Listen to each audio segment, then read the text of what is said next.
Hello, everyone. My name is Gisell Ayala, and I am the host of my own podcast, Our Earth, Our Stories. And so this is the very first episode, and I wanted to introduce a podcast and also have two special guests share their stories and their connection to the environment.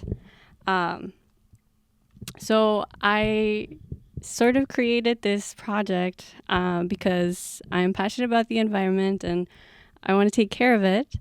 And so I wanted to create a space to bring people from all over Minnesota and share their stories and learn what they're doing out in the community. Um, yeah, so before we get started, I sort of wanted to do um, a formal definition of environmental stewardship. It's sort of the basis for the project because we want to see what people are doing to protect the environment. And so the U.S. Environmental Protection Agency formally defines environmental stewardship as the responsibility for environmental quality shared by all those whose actions affect the environment. This sense of responsibility is a value that can be reflected through the choice of individuals, companies, communities, and government organizations, and shaped by unique environmental, social, and economic interest. It is also a behavior one demonstrated through continuous improvement of environmental performance and a commitment to efficient use of natural resources, protection of ecosystems, and, where applicable, ensuring a baseline of compliance with environmental requirements. So yeah, there's that. So I'll tell you guys a little bit about myself since you'll be seeing me in every episode. Besides my name is Gisell. I grew up in Minneapolis, Minnesota. I don't live in Minneapolis anymore. I moved out, but I still live in Minnesota and love Minneapolis. Currently, I'm a third year student in the PhD program of mathematics here at the University of Minnesota. Something interesting that I do is that my research relates to the climate. And so I work on energy balance models and seeing how I can use atmospheric CO2 data and ocean heat content data to see what it tells us about the climate. But yeah, so this podcast project is I've been able to work on it because I received a mini grant through the Institute on the Environment, a big organization or a big institute here at the university, and they gave out multiple mini grants to different people, sort of to work on different projects related to environmental stewardship, sustainability, and also to bring people together and have individuals from the university work with people in the community. So that's why I'm here. So we can go ahead and really get started to the chunk and heart of the episode, which is talking to my two guests here. So I will let them introduce themselves and sort of share your name, where you grew up or call home, and what you currently do. So who wants to go first? Okay. I'm Dick McGehee. I grew up in San Diego, California. I'm currently and have been for 55 years in the faculty here at the University of Minnesota in the School of Mathematics. My research interests are currently in what we call conceptual climate models, which is a way to actually understand with basic scientific principles to try to understand what's going on with the climate. And I guess I'll have more to say later. But Yeah. And I'm Lisa Meadows. I grew up in Highland, Indiana, which is the Chicagoland area. I'm currently a broadcast meteorologist for WCCO, which is CBS Minneapolis.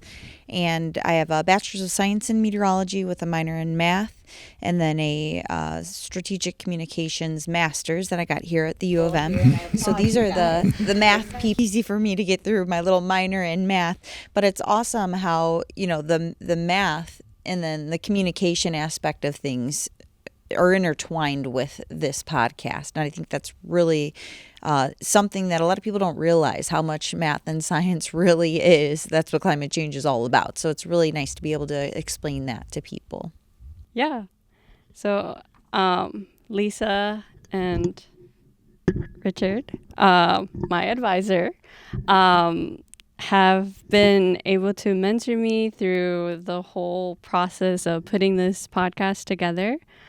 And yeah, as you can see, we all are of very different ages. We come from different generations. And I think it's interesting to talk about how the climate and environment has been viewed through the different generations here present. So a question for you guys. How would you describe how open or not open people your age are when talking about the environment or climate? Okay, I'll start again, I guess. So, first of all, I think in my generation is pretty broad, the spectrum of different opinions about this stuff. So I can only sort of give it from my own bubble, which is sort of in the university communities. And I'd like to probably, if I go back to the beginning, I'd like to just say that I think that it's really interesting to me that whole issue of environmental awareness and conservation has morphed completely during my lifetime. So when I was very young, conservation was an issue of conservatives. Conservatives wanted to conserve the environment and make sure things would continue to work well, whereas people who were called liberals tended to be more interested in jobs and the economy, and not so interested in making sure that the owls in the forest were able to keep going. But now it's sort of turned completely around. People that are called liberals are people who tend to be more interested in conserving the environment, while people called conservatives are not very interested in that. They're more interested in keeping the economy working perfectly. So that's my perspective from my generation. So I'm in my mid-30s. I would say, I've always loved the weather. I've been blessed that meteorology was always my thing ever since I was a kid. So that's awesome. And I always kind of tied the two together, right? Weather, atmosphere, and then the earth. So I kind of personally always cared about the environment. But I never really heard much when it came to climate change, really, until I got into college. And even in college, I just learned the science behind and the kind of the basics behind climate change. And they did a good job of trying to keep the science and the politics separate. Just learn what we know, learn the science, learn the data, make your own conclusion.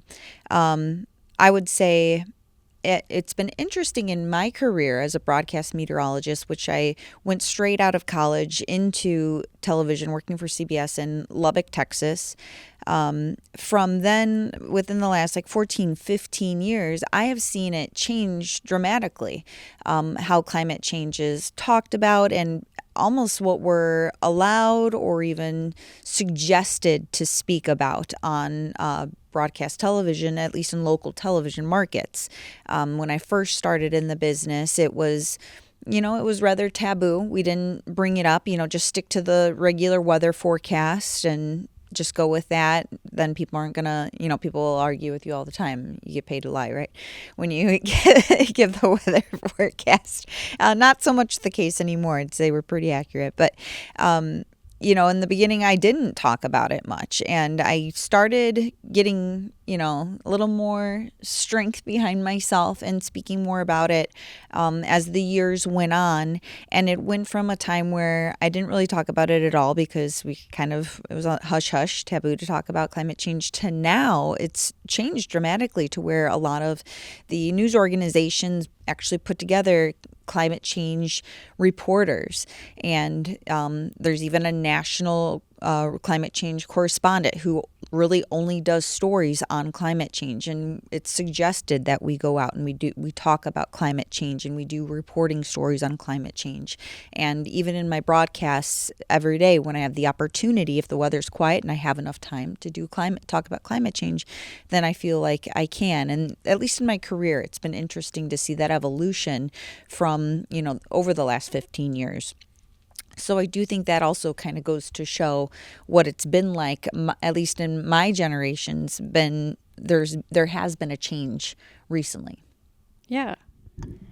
In my generation, it's always sort of been a thing. I don't think as like a little kid I remember much other than like playing outside. But like once I got into middle school and high school, I sort of saw that a lot of young people were like, climate change, we must do something about it, and really pressing politicians. So I guess I never really saw any like people saying no to, or like denying climate change, at least in my generation. Obviously, there's a lot of perspectives, but for the most part, I think a lot of young people my age are really like concerned about the climate and really care. But yeah, I think I wanted to ask you guys, like, was there a specific moment when you guys realized you were passionate about the environment, Earth? I know you said that you sort of always were passionate, but was there like a specific instance where you were like, yes, I'm passionate about this and I want to continue working on this for the rest of my life, I guess. But I guess, it was interesting when I in college and when I was younger didn't really care about politics much. I think that's common. A lot of younger people don't quite get into it. And so I just was learning the science behind this whole thing. That's all. And then I came, then my mind opened up and I saw like, oh, people are arguing and fighting about this. This is a political thing. This isn't a scientific situation. And that kind of blew my mind, truthfully, for someone who just studied the science my whole life. I was like, I'm really confused and kind of surprised as to how people can, argue about this as much. And so I think for me, I got a little bit more passionate about it, especially more so in the recent years when I realized that I could at least help, give information about the science behind climate change. And I don't want to argue with you about politics because I'm not a political reporter. Everyone should be happy that I'm not. I'm not good at that. That's not my jam. But, if you want to know about the science behind it and throw politics aside, then I'll give that information to you. Yeah, so I think, near as I can remember, I've always been interested in environmental things. As a child, I spent my time wandering through the canyons in San Diego near my house, and just enjoying being out in nature and seeing little ponds with tadpoles and watching snakes come by. And I even liked to watch the tarantulas and scorpions. So for me, it was always there and always something that I valued, I think. I don't think I realized that I actually was passionate about it until my neighbor killed a snake that had come into his yard. And that just freaked me out. I didn't understand why somebody would do that. The snake was not poisonous. It was doing nobody any harm. But he was killed because it was just, you kill snakes. Anyway, so I think since then I've been very passionate about it. I try as much as possible to get outdoors as much as I can. Every summer I try to go up to the Boundary Waters and just hang out where they're any cell phones and things like that. So I think it's just been part of me my entire life. Yeah. And I mean, we sort of started touching base, but like, I know, I mean, you're a meteorologist and then you do climate research. Like, how did you know for certain, like, oh yeah, I'm gonna be a meteorologist and then I'm gonna do climate research as my thing? Like, how did you guys reach to that point? I guess, what was the process? Well, always studying the weather was going to be what I was going to do no matter what, whether it's going to be on TV or, whatever. That kind of came later. But I think that my passion toward talking to the public on television about climate change and its importance and not being afraid to do so really did happen within the last probably 2 years. And I have to say, my mentor at WCCO, meteorologist Mike Augustinak, has done a great job of, he really knows his stuff when it comes to climate change and things like that. And anytime that I have any questions or, would like a secondary opinion on how to talk about this, or I think explaining, the hardest part is explaining it from a scientific perspective to people who don't have that scientific background. He's always someone that I could go to, and he's very gung-ho about it. Here's Climate Central, which is a nonprofit that gives us free graphics to use for TV that's even specialized for our market in Minneapolis, the Twin Cities MSP data. And so having those tools and then having the type of people that I've surrounded myself with, like him, or even just in the meteorological community, these meteorologists who are passionate about climate change. And again, like me, kind of throwing politics aside and let's just get the science and the information out there for people to look at and trying to decide for themselves. I would say, that's the main thing and the main goal that we're continuing to shoot toward. Okay. And then, I mean, did you always do climate research? No. Climate research is something I started about 15 years ago. But before that, I did a lot of work in mathematical ecology and, in fact, classical physics. But yeah, I think it was I had an opportunity to work with somebody in the ecology department about 15 years ago. And he started a seminar on climate. And that's when I got really interested in the climate specifically, as not just everything about the environment, but climate specifically, because it was just very interesting. And it was interesting. I studied the climates of the past to try to understand, what was happening during all the glacial cycles, and wrote some papers about that and got increasingly interested. But I think I didn't get probably as passionate as I am now about it until a couple years ago. I think you were at the meeting. We had a meeting in Portland, Oregon. Yeah. And it was a meeting we had of our network. We had a national network. Well, we still do have a national network called the Math and Climate Research Network. And we had a national meeting with a bunch of folks that had been involved with it for a while. This was in 2023, I think. And it was interesting. The people there talked informally with everybody that was there, and there was a kind of an attitude of, wait a minute, things are worse than we thought, and they're not getting better, and we're not doing anything to make them better. And a group of us at the meeting then decided the most important thing we could do as educators was try to work education into mathematics training. And so there's a project going on right now. It's actually centered at Carleton College to put together materials that can be used in calculus class.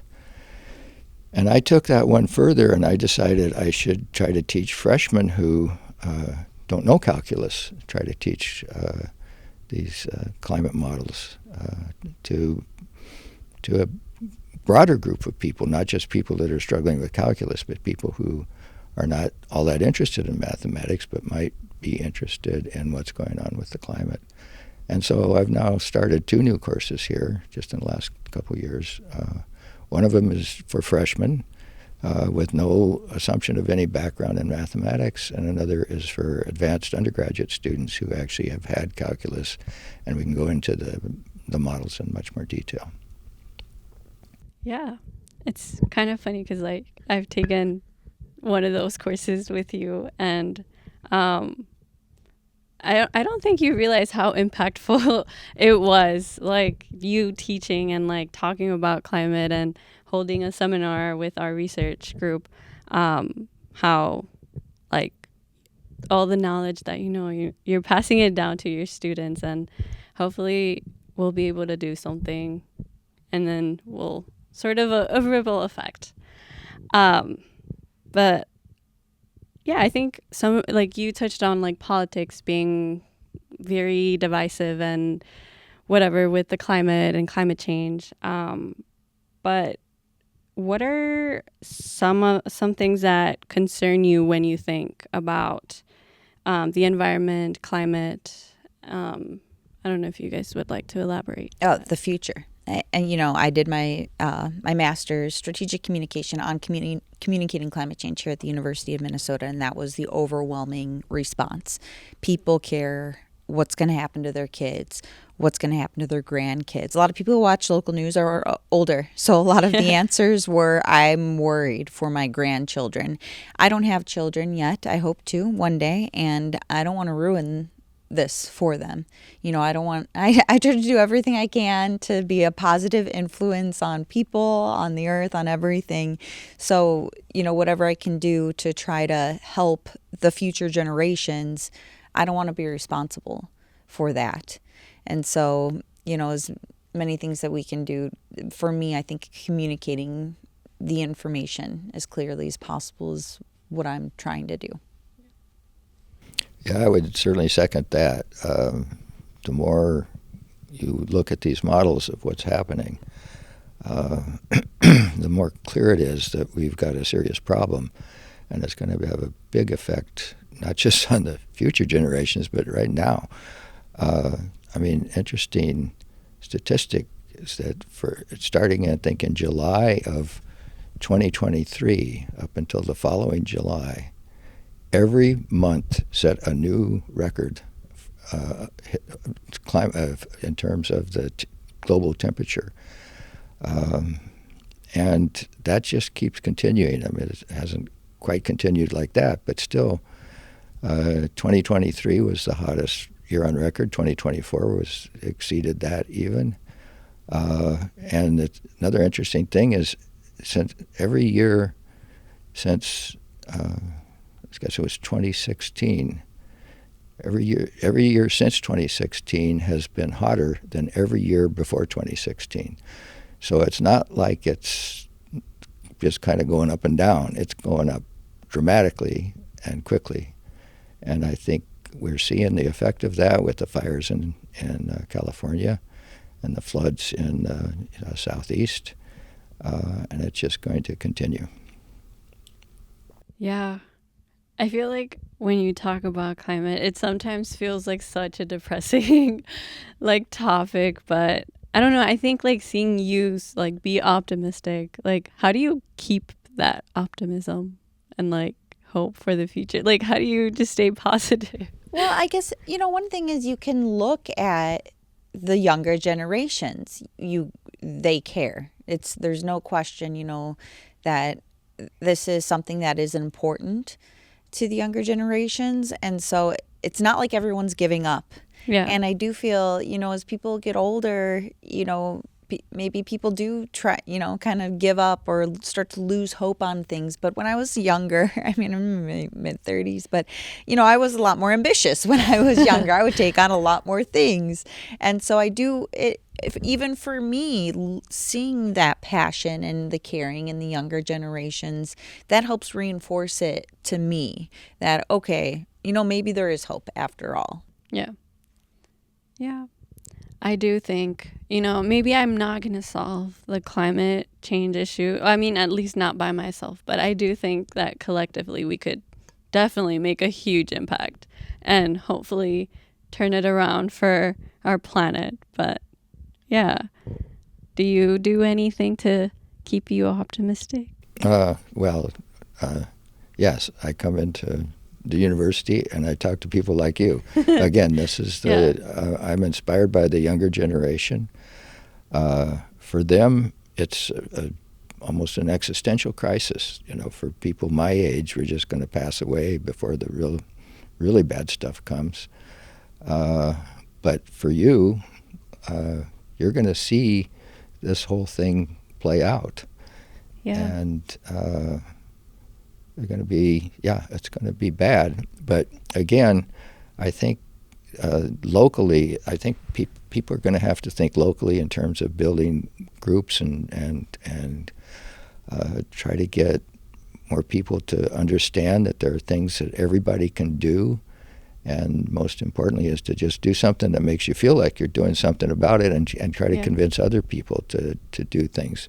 I mean, one thing that has been said several times I've heard is one thing you can do is if you say you live in an apartment, you can try to get a group of people who are also in the same apartment to pressure the person who owns the apartment building to put in solar panels. Anything that happens like that is ultimately going to help, and also will help to build awareness of the importance of global action. I mean, this has to be solved globally by stopping the burning of fossil fuels, but we can make a lot of efforts and a lot of progress just by working locally within our local communities. Yeah, I think that's a really good point. I did a lot of community outreach as like a high schooler and recently, and I did see that like you can do a lot of change in your city government by attending city council meetings and like talking to your local representatives. And I mean, they're the ones that directly affect you more than like, for instance, the federal government, which that's a whole other deal. But yeah, I think that's definitely a really good point. But yeah, I think we should start wrapping up. So before we leave, and I know this is like a final message for the viewers, but what is, I guess, one of the biggest takeaways that you want people to take away from your story and sort of your ideas today? I think what we're talking about here, hope and optimism. There's many different ways you can look at this. You can just get depressed and say forget it, or you can really be a go-getter and make a lot of your life all about this, or you can make sure you take care of your mental health with this situation and do what you can do in your house, in your daily life, changes to help reach out and to people to try and educate on the things that or just do what you can do to help in your lifestyle, and then try not to let it overwhelm you too much. Yeah, I think that's exactly what I'd say. I mean, maybe the sort of little motto that sums it up is think globally but act locally. You can educate yourself on what's happening globally. This is a global problem. This isn't a Minnesota problem. It's not a problem of people of a certain age. This is a global problem that affects everybody on the planet. But what you can do is work in your local community and try to work towards solutions of this. And I think that's a good way to stay focused and stay balanced and try not to just think, well, it's all over, the global, we're all going to die, so nothing we can do about it. I mean, there is stuff we can do about it. There's lots of things. It's not like we don't know the global solution. We know how to fix this globally. The scientists have known for a long time how to fix this globally and what's the problem. And but at this point, as you as an individual can't make the global change. None of us can. But we can make local changes that can add up to then a global change. Yes. Thank you for those two messages. I'm hoping that it reaches people and like doesn't make it, at least makes people feel like they're not alone, and then that there's people that care about the environment. A lot of us do. And I guess my message for my viewers and or listeners, however you choose to listen to this podcast, I hope that you reflect on yourself and sort of think about what role you can play in conserving our planet and taking care of it. I really want my listeners to realize that we're all connected to this planet, and then that we all have a collective responsibility to take care of it. But I think with that, I will be wrapping up the episode. There will be more coming soon, so stay tuned. But yeah, take care, everyone. Bye. Bye.